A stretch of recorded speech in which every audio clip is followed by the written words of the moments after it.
You're now listening to the You Run podcast. True crime. This podcast is unique. Heather, tell them why. You choose the cases, you share your opinion, and I hit you with mine. He got an easier death than he deserved. Casey was the first Illinois prisoner executed against his will. An eyewitness later described Bundy's last moments of life. He made reference to his loved ones and to his family when he was saying his last words. A serial killer comes about by circumstances and This is the You Run podcast. This is the only true crime podcast where we put you in control. You become part of our team as me and Heather take you through the cases that you have chosen. This is not our show. This is your true crime. That bitch is cray-cray. She's real crazy. Hello, welcome to Extended Cut. My name is Scott. And I'm Heather. And this is the episode that follows on from our Smiley Face Killers episode. If you've not listened to the main episode, you need to go and listen to that, because otherwise this is going to make absolutely no sense to you. So wherever you're listening to us, if you scroll back an episode and click play on there and then come back, and this will all make sense. So I said on the main episode that I'd done some further digging because I was annoyed. And I'm still annoyed. So I have a friend who is very technically gifted. He shall remain unnamed at his request. And the biggest issue I had with this case is 90% of it is theory and there's very little facts. Yes. And I found a comment when investigating from Kevin Gannon, who was one of the detectives. And he said, the level of sophistication of this group is a lot greater than we imagined. Now we understand they communicate with each other using the dark web, and we know there is surveillance and counter-surveillance in operation. Now, I would not know how to find the dark web if you waved it in front of me and slapped me around the face with it. But my technically gifted friend does know how to find the dark web, and he shall remain nameless. So Kevin continued with his comments in an interview that I watched, and he said, years ago, they were on the dark web, and they were asking, so they found one of the Smiley Face Killers, and they were asking them to turn on the video camera so they could see who they were. They refused to do that, and then the Smiley Face Killer disappeared. Now, I don't know a lot about the dark web, but my friend does, so I enlisted him to help me get onto the dark web in an attempt to try and recreate what Kevin Gannon done and contact a Smiley Face Killer. For anyone who's looking to venture into this world, I would recommend strongly against it. However, if you're going to, you need to use something called a Tor browser, and this doesn't exist on your normal computer. So the computer I was using has a Tor browser.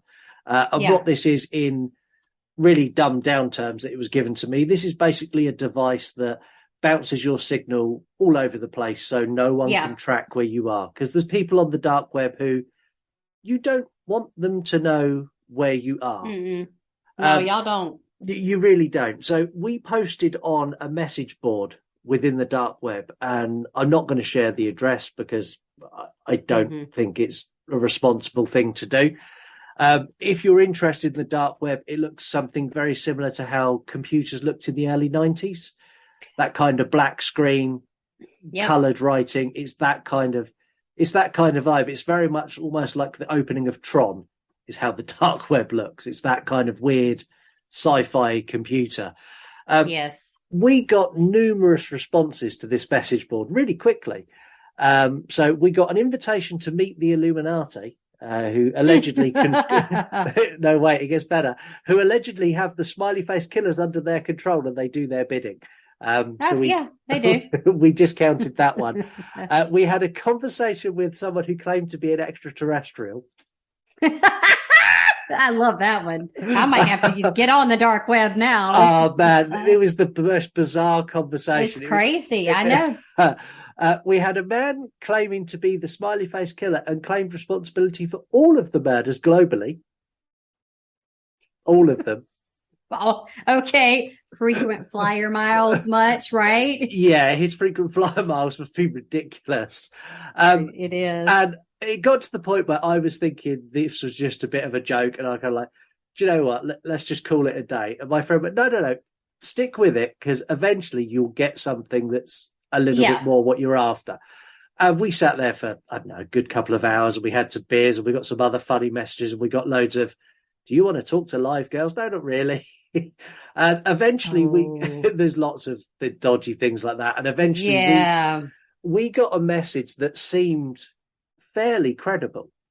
So that gave us another URL address to go to. And it said, come to this address and you will be able to speak to me, and I can get you in contact with someone in the organization. We went to this page and we waited there for 30 minutes and nothing happened. And again, I was like, do you know what? Fuck this now. This is just some dickhead who's just giving us the runaround. Yeah. And then we got a message that said, hi, I'm not going to lie. I shit my pants. My ass fell out. I was like, oh my fucking God, this is not. I'd be scared. I was genuinely scared. Yeah. And my friend's like, look, it's cool. Don't panic. And then he explained again how the Tor browser worked and they couldn't find us. He also included that the dark web is not just used for bad purposes, which I didn't know. Yes. So the dark web is used by people in countries where they can't communicate freely, where they have freedom of speech is suppressed. They'll use the dark web to communicate. And we're talking like communicate, like have a chat with your nan. This type of communication, the dark web will be used for that. That and people purchase stuff, like they purchase items kind of like you would like Amazon or whatever. Same thing. It's, I think it goes through like a Bitcoin, or you have to use Bitcoin, I think, on some of the sites, right? Because it's transactional. They don't want to. Yeah, it's nothing. Find the money. Yeah, basically. So we got this message that said hi, and we responded with asking, "Are you a member of the Smiley Face Killers?" And they replied, sort of. And again, I'm like, I don't like this now. We had kind of a really basic conversation, and we got the gist that this person is almost like a recruiter. So this is someone who recruits people to become Smiley Face Killers. And I asked a question that pissed whoever it was off, and they disconnected. So I asked the question, why would anyone of sane mind want to join an organization to kill people? What's in it for them? And they just disappeared. Yeah. This conversation probably lasted 10, 15 minutes. And I was shaken by this conversation. It's a part of the world that I never thought I would go and play in or talk in. And it made me genuinely nervous for a good couple of days. It's like, am I in any danger? Is it, should I have done that? Have I gone too far? My friend has made me feel better, saying, look, there's lots of people on the dark web. There's as many people using the dark web as use the normal web. Yes, so there are. When you get messages like this could have been a 17-year-old kid in college. This could have been a 55-year-old hacker. It could have been anyone. They're probably fucking with you for sure. Yeah, he then closed it out by saying it could actually be one of the Smiley Face Killers. I was like, fuck you. No, it's not. I know very little about I say I know very little. I'm going to say it because I can, because he don't listen to the podcast, because he don't listen to podcasts anyway. My brother, like, he's been on the dark web, and he's been into the red rooms and saw beheadings, and he swore to me that they were true. He was like, I don't think it was fake. Like, this shit was like, why? I was like, what the fuck is wrong with you, bruh? Like, why are you wanting to watch somebody get their, it's like not the same thing if you watch a horror film. No. Like, if you're really watching someone be beheaded, that's a whole, and I asked him, and he's like, well, I was curious. And like, he told me, he was like, I can show you. I said, fuck that. 'Cause I ain't trying to have somebody put a dead head in a box on my front porch. And then not only that, you have to be careful, because he said that he almost accidentally several times get a link that will take you to pedophilia. Okay. Yeah. and child pornography, which Yeah. is but you won't know because it's not a flat surface like Google. No, it's not It'll like a be search engine. weird code, right? Yeah. That you follow. Yeah. And so it's disgusting and sad and it makes me sick to my core. But there's a lot of that could be that quick. You can get right to it and people pay for it. Yeah. It's a very, very scary place. I'll be honest. Yes. I won't venture back there. You got to be careful. It was something that for this, I felt I wanted to. It was a conversation I had over a couple of beers with my friend. He's like, yeah. He's like, I can get you on the dark web. Like, I'm like, shut up. He's like, no, seriously, I can. He's like, I bought stuff on do you want to go on the dark web? And it kind of went from, yeah, let's do it. And then 20 minutes later, we're sat there and he's like, oh, this is how you do it. And I was like, I don't want to know. I don't need to know. You just do it and get me to where I need to be. You will never access it, on your own. No, you'd never stumble. It's not something you're accidentally going to click a link on Google. Oh, no. It's very, very embedded within the web. It's not, you can't stumble crazy. on it. Yeah, it's very, very scary. If the Smiley Face Killers are this super organization, this murder syndicate, I'm sure that these people try to contact them all the time, like I did. I mean, I would think so. And I've got real issues with any credibility in this case. The more I've looked at it, and now having done this and the calls I've made, I don't for a doubt imagine that these two retired detectives have solved countless cases and they 100% believe they're onto a serial killer. The problem is that it's been shared and shared again. The stories have been elaborated. The details are vague. It's been, there's accidental deaths. I doubt the killer has killed more than 4 or 5 people, if there is a Smiley Face killer. Yeah, but there's also a happy face killer. Yeah. That's a whole different person. So like, not to confuse them, but yeah, like his case, that was just the one person. Yeah. Happy face killer. Yeah. So, that was that was credible because it was the one person. And even in American Horror Story, I think it was, oh my gosh, Asylum. Yeah. They had Bloody Face Killer. Yes, they did. So I feel like they took some inspiration, probably Ryan Murphy, probably took some inspiration from these other cases. And so I don't think if there's a killer who's killed 4 or 5 people, that's not by any way any better. That's still an unsolved case with a serial killer on the loose.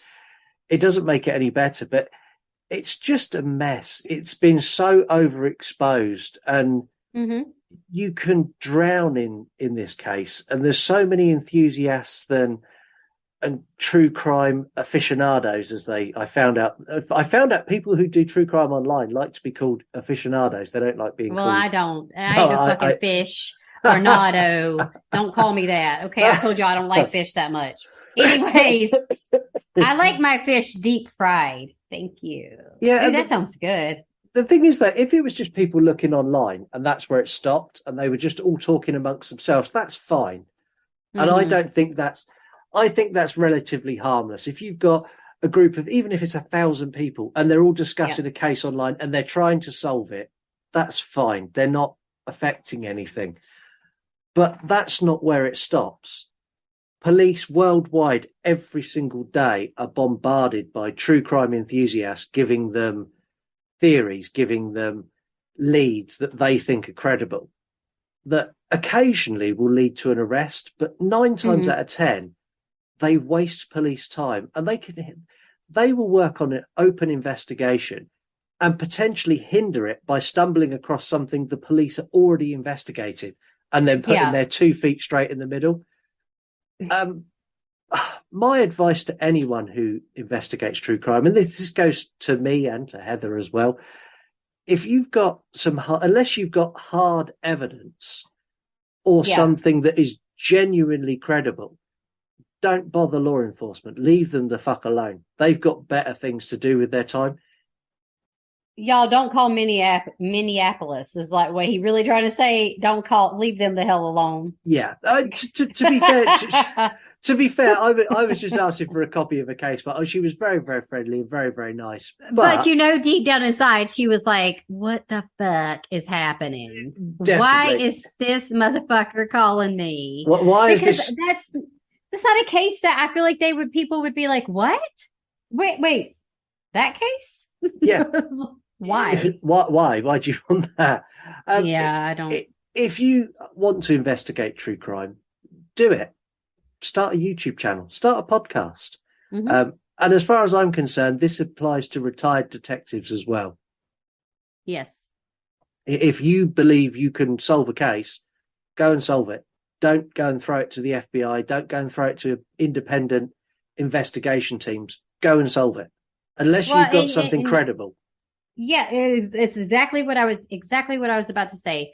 Is make sure you find credible sources for this stuff, because when you try to do something true crime, and we're doing this podcast, we can't just like make up shit that comes out of our butthole. Like, we have to literally be like, we got to fact check ourselves to make sure we're given the most accurate information as to not piss someone off in the wrong way. Yeah. I don't piss them off anyway, probably, but we don't want to tell lies and misinformation, even if it's accidental. So yeah, don't be careful. Some of these websites, it's just somebody's, I don't know, opinion.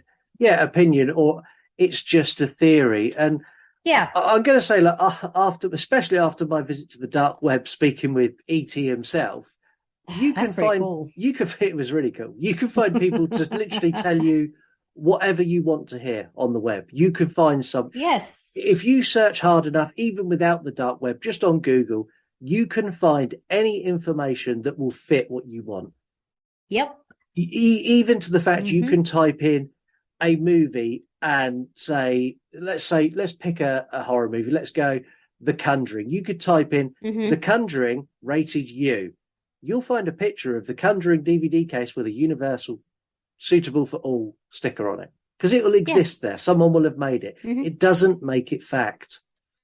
No, exactly. Yeah. And speaking of The Conjuring, that a whole case of like those people. That's not a true crime case, but that's a whole like. I'm not being funny. What those two done over the time. Y'all lied. They were fucking criminals. They were scammers. They were just like, hey, we want to make some money. See that white dot? That's a ghostess. No, it ain't. Bitch, you old and crazy. No, it ain't. Lorraine and Warren, right? No, Lorraine and what was their names? Ed and Lorraine and Ed. Yes. Fuck them. But let me tell y'all something, because we get all crazy off subject. But Patrick Wilson, who plays, he's in The Conjuring, right? Yes, he is. No. Okay. He's in The Conjuring and Insidious. Oh, find my ghost, Mr. Sir. Because we wish Ed looked like that. Patrick Wilson, woo! He can get it. They really done when they cast Ed Warren, they definitely didn't have his picture in front of them when they cast him. Have you seen? You've seen him. So not to be ugly, maybe R.I.P. They both are deceased now. But it's like Patrick Wilson and that butt. I was like, bruh, that butt is a haunting in its own, because have you seen it? Like, it's crazy that he's such a handsome man. And then who played Lorraine? And why did I lose her? Vera Farmiga. Yes, because her younger sister's in American Horror Story. Yes. Anyway, she's beautiful too. I think she's very pretty. And so I'm like, that wasn't accurate. Y'all did not cast them right. But anyways, and the crazy just thing, to say, their casting was probably the most accurate thing about the Conjuring movies. Yeah, I've listened to some other podcasts, just like some horror movie podcasts too. And they talk about The Conjuring, and then like the whole Ed and Lorraine story. Yeah. And it's in Amityville, which is, I think, what kind of got them started, like the Amityville case. And then people fabricate that, because now that killings really happened, but it was not supernatural. No. This was a dude that killed his fucking family. But anyways, we should have done that.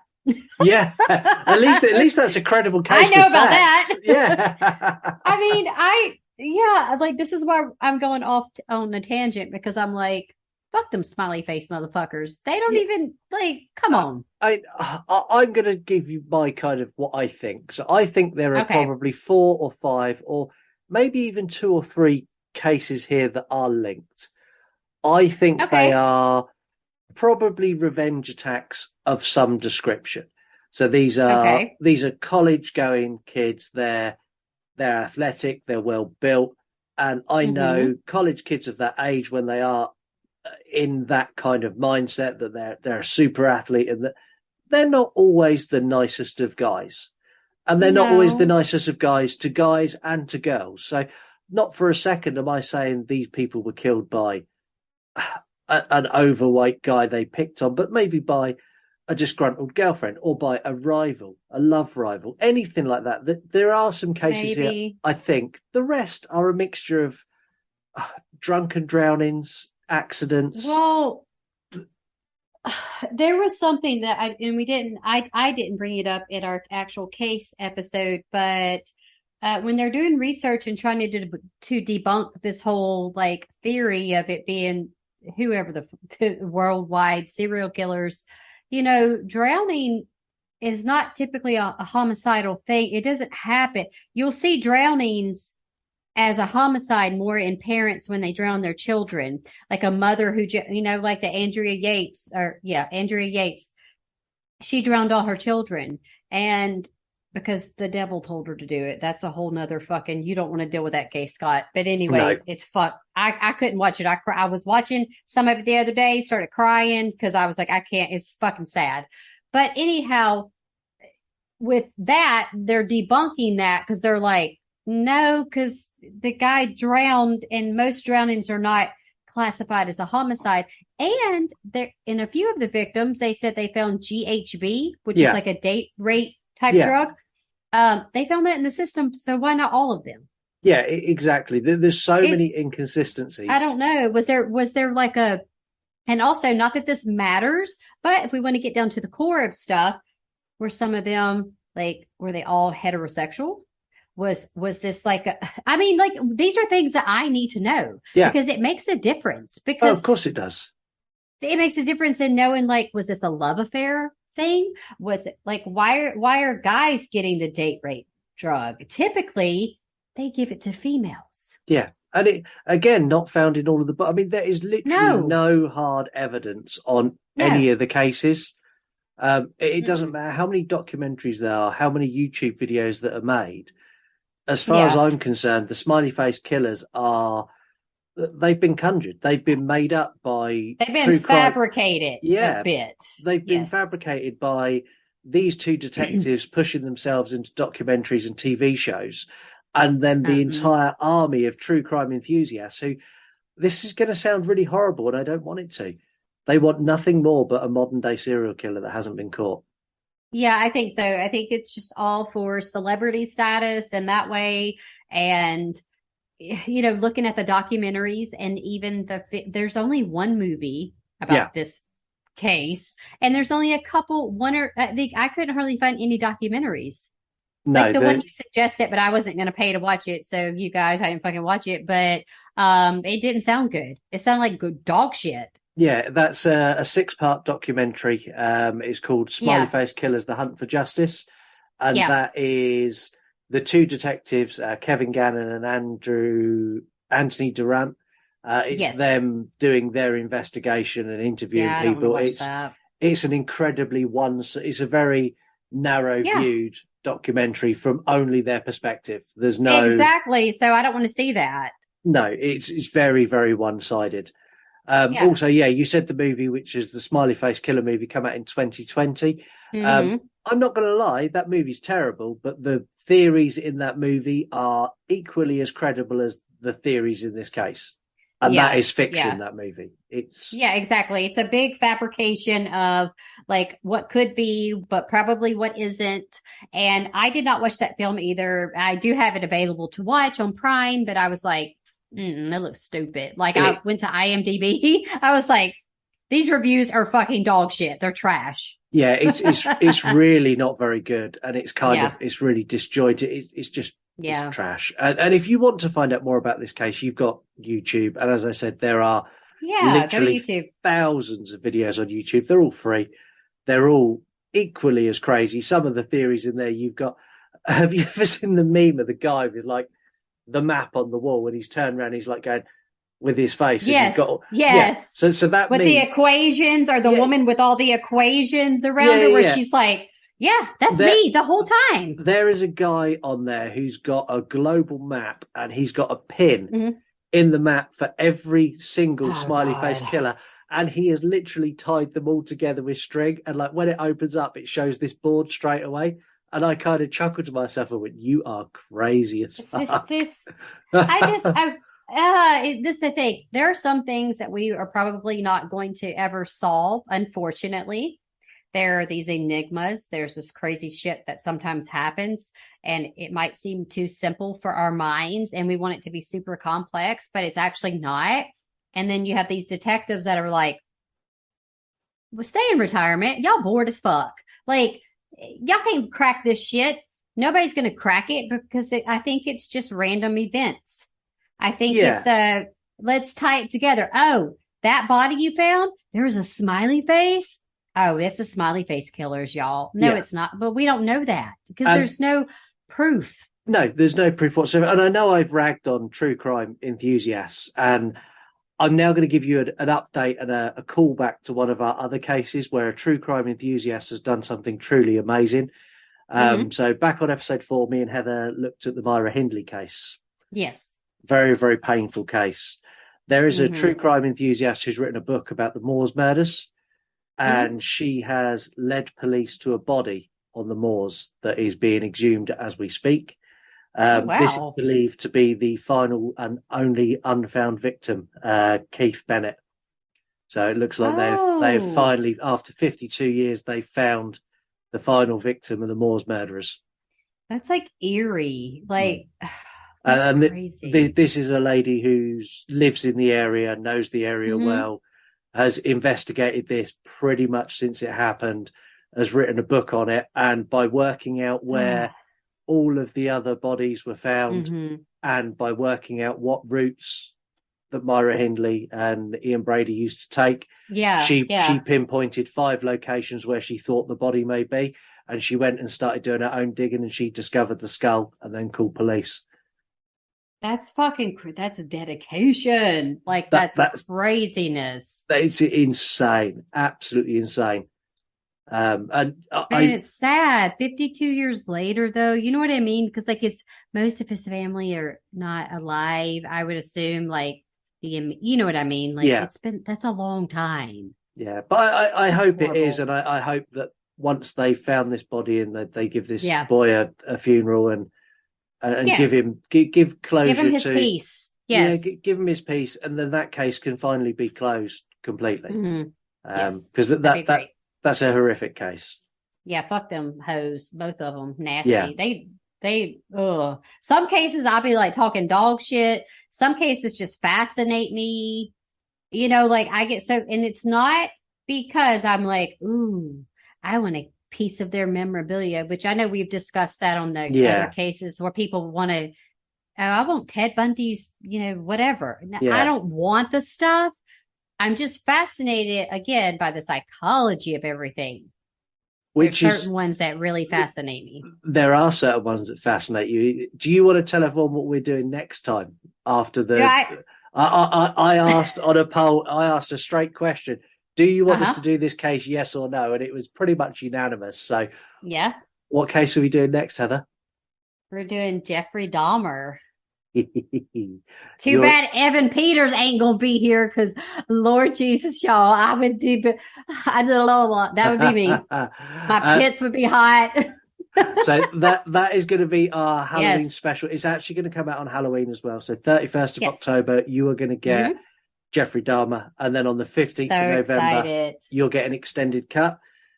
Extended cut. We're going to talk a lot about obviously the Netflix series. Yes. And we're also Oh my going to cover God. some of the things in the series that they embellish slightly. There's things in there that weren't quite as the case, and I'm going to talk about some of those as well.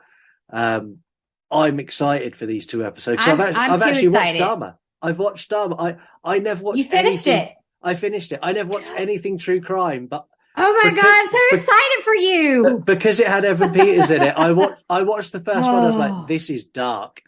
And he's so good. He's so compelling that I just like. I think that we got to the episode before last, and it was like midnight, and I was like, Mm-hmm. "Do you know what? I'm just going to be tired tomorrow because I'm going to finish just it now." do it. You can't. That's what happened to me. Like I started watching it. It took me just a couple of days to watch it because there's 10 episodes as a mini series. Yeah, But episode 8, and I'm not going to spoil it. I'm not saying anything, but episode 8 fucking got to me. Like I was crying because of, and it wasn't Peter's performance. It was the portrayals of the family while he was in court. That's all I'm going to say. And if you've seen any of the live court stuff, which I have, I can't wait to do the next episode. No, I would be like, Scott, shut up. I got stuff to say. Anyway, but seriously, it fucking made me bawl my eyes out because I was like, this is this is true. We know this is true. And they did a fantastic job of the verbiage. yes, Keeping it all in. It's impeccable. Oh my God. Okay, you guys. I can't. I'm going to shit my pants right now. I'm so excited to talk Dahmer because I actually did when I was taking psychology, I was taking online classes for psychology years and years ago. I had to do a thesis on Dahmer, like because of the content of the psychology that we were talking about. And so they were kind of like, well, you could pick whoever. You could pick like a serial killer. Of course I did. yeah, Of course. And so I have researched Dahmer for many, many years, and his case is upsetting, sad, and intriguing to me. yeah. It's just, if you guys haven't watched the series, go watch it right now. Shut the fuck up and go watch it. Yeah, definitely go and watch it and be ready So good. for our Halloween special because it's a case that it's a closed case now. It's done. We know exactly what happened. Yes, but there are so many facts and bits that never made the series that since the series and knowing that this episode was coming, I've started looking already. And there's so much more stuff that I want to talk about that it's like, that's insane. You really done that. How did you? There's some good little tidbits now. Not again, we're not really a spoiler heavy. Well, true crime is a little different. It is the whole thing is spoilers, but on the show, I'm not saying anything, but there are a few tidbits of odd information that you get in the series that you're not going to, I'm telling you, you probably have not really heard it ever on a documentary unless it's like a really good fucking documentary. Yeah. There's one thing in particular, and I will have to tell you later, but you guys watch the series and please send me a DM. Let me know. Am I crazy? I'm pregnant, so maybe I'm more hormonal and upset, but I cried. I was like, oh my God. Like, seriously. I was like, I have to pause it. Like, it fucking shook me. I was not expecting it because I've seen the same footage in the documentary, and I'm like, oh God, that's heartbreaking. It was different. It was different. It was very, very impactful. Yes. Make sure you follow us at You Run True Crime, because that's where all of the opportunity for you to get involved in this episode is going to be. I'm going to be asking you questions. I'm going to be putting on polls. I'm also going to do a lot on TikTok. So go and follow us on TikTok at You Run Podcast. There's going to be lots of Dharma content on there because I want as much of your input. And I know because this at the moment is everywhere. Everyone's talking about Dharma. I know everybody. I know everyone's going to have something to say. So I'm expecting it to be a very, very packed epised. And all the memes. Have you seen the memes? Like people are coming out the woodwork. I've made most of them. I've shared my own handful of some. Yeah, I mean it's just great, like for sure. Anyway, that's next time. So you've got what, just under 2 weeks to wait for that. So it's going to be good. So bad. Heather, it's time to say goodbye. Am I going to sign? See, I was trying to think before I signed this off. I was like, could I come up with a song? And I was like, what can I come up with? Like, maybe I can. Let's see. So we're talking about the Smiley Face Killer. So this going to be a short little ridiculous piece of shit, and y'all can turn it off if y'all want to listen to this. But you know the song, I want to know what love is. Okay. So we want to be like, I want to know who the Smiley Face Killers is. I want the cops to solve them. And then there you go. I did a little singing. That was terrible. And I did it off the top of my head. But you guys, thanks again for listening to us. See, now I can't talk. It's the excitement. Scott, It's the excitement of Dharma. Scott, I think it's you. And I'm going to end this podcast with the way Mark ends the podcast on the horror movie stuff. Cheers. That's it. Cheers, it. mate. Just cheers, mate. Cheers, mate. Bye, guys. See you later. Bye. Thank you for listening to the You Run podcast. Don't forget, you can get involved in the show in so many ways. All you need to do is head over to yourunpodcast.com. Yeah, you don't want it to sound like you're literally reading from a script. Shit, sorry, Heather. That's right, this is your show. It's fun. It's different. It's like nothing else out there. This is your true crime. This motherfucker.